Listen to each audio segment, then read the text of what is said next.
Hello students, and welcome back to the Digital Classroom. So today I'd like to introduce my new high-tech teaching tool, the old pointing stick, otherwise known as a piece of PVC pipe that I use to draw straight lines on the board. So today we're going to be talking about major scales. Now before we talk about major scales specifically, we should talk about what a scale is in and of itself. So let's define a scale. A scale is a more or less arbitrary collection of pitches.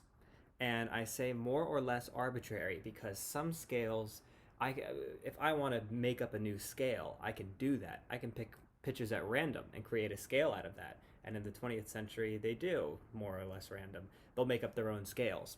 Now, some scales, like the major scale here, are more cleverly designed. And in the 20th century, they designed them rather cleverly as well. But anyway, that's getting beyond the point. The major scale has a good design to it. It is based on properties of sound that we see in nature. We don't want to go into the physics of sound too much here, but know that this major scale is based on natural phenomenon. It's not just made up, okay? But let's talk about how to make a major scale. It's really a collection of intervals. And if we talk about them one after the other, the pattern is going to be whole step, half step, whole, half. So in other words, major second, minor second, major second, major second, major second, minor second. And let's look at that in the example up here.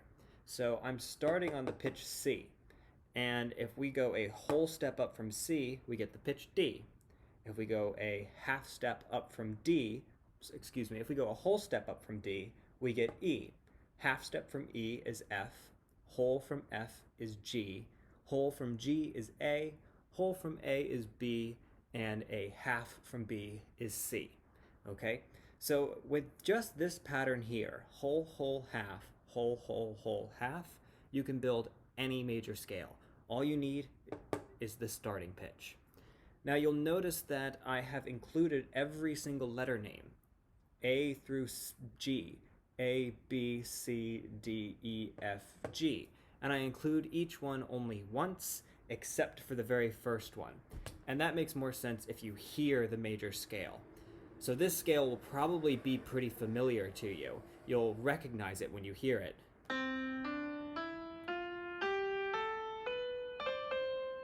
messed up the end there. That's the casualty of playing on an iPad. But that probably sounds pretty familiar to you. And the reason I include the C here at the beginning and at the end is just a matter of how it sounds. If you listen to me stop here on B, you're just waiting to hear it resolve to that last C. So I go ahead and include it on the end there. Okay? Now, another property to notice is the intervals all related to this first pitch here. So C to D, C to E, C to F. That is all major intervals and perfect intervals. So we have a major second from 1 to 2, a major third from 1 to 3, perfect fourth 1 to 4, perfect fifth 1 to 5, major sixth 1 to 6, major seventh 1 to 7, and a perfect octave from 1 to 8. So those are our basic properties of major scales. And what you'll be asked to do here is to build them. You'll want to be able to construct a major scale. And it's quite simple. All you'll do is you'll get the starting pitch, so I could say E flat. So you'll just put E flat on there, and then just whole step, half step, whole, half step. And that will guarantee you a correct major scale, assuming you do two things. Include each letter name once and only once, except for the first and last one. That one should be duplicated. And you need to be consistent with sharps and flats. So if you hit a sharp, everything should be sharp. Not necessarily everything, but every accidental should be sharp from there on out. If you get a flat, every accidental should always be flat.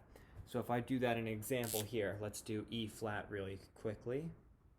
So if I have E flat, then I can say a whole step from that is F, and then a whole step from F is G, And now I need a half step from G. Now I could say G sharp, but there are two problems with saying G sharp in this example. One is that we already have flats in this scale, so we have to use flats, not sharps. And the other is I already have the letter G. I need the next one to be the letter A. I have to use every single letter. So we're going to, instead of saying G sharp, we'll say A flat. And you can build the rest of the scale on your own from there. Okay? So in the next episode, we will talk about minor scales, how they relate to the major scale, and how they are different.